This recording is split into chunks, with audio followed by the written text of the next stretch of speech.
Politique forestière, déforestation importée et mesures envisagées. C'est le thème développé par Laurent Tchagba à ce 8e Forum européen du cacao.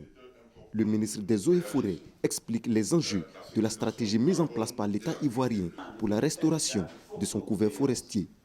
L'opportunité m'a été offerte de parler avec eux afin qu'ils acceptent de s'engager avec nous pour prendre leur part dans la mise en œuvre du programme de restauration de la forêt, de développement et d'extension de la forêt en Côte d'Ivoire.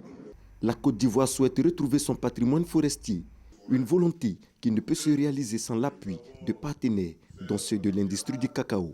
La Côte d'Ivoire a fait énormément d'efforts, mais a besoin de leur soutien, a besoin de leur participation pour atteindre l'objectif que l'État s'est fixé, à savoir arriver en 2030 à faire en sorte que la Côte d'Ivoire passe de 3 000 hectares de forêt à 6 500 000 hectares de forêt. L'implication du secteur privé sollicité, déjà, de bonnes nouvelles s'annoncent. Avec Olam, nous avons eu les accords pour pouvoir participer aux côtés de la Banque mondiale qui va réaliser 300 000 hectares de forêt. Olam s'engage à réaliser 400 000 hectares de forêt.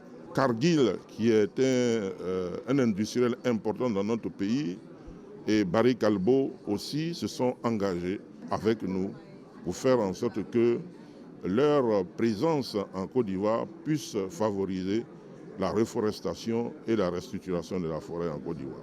La Côte d'Ivoire a enregistré une superficie moyenne de 275 000 hectares de forêt détruite entre 1990 et 2000, un chiffre réduit à 26 000 hectares en 2021. Les actions se poursuivent donc afin de renforcer le taux de couverture forestier.